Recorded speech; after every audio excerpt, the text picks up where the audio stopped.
Hey everyone, welcome back.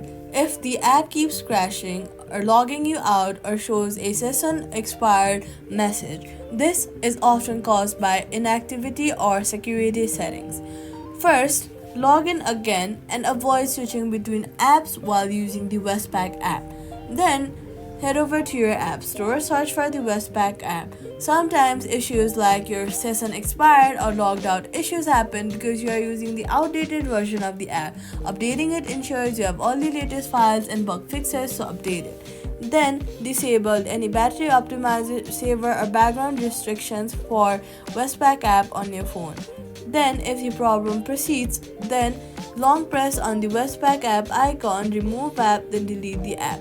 After deleting the app, go to the app store, search for the app and reinstall it, then set up your login again, and that's it. Subscribe for more quick fixes.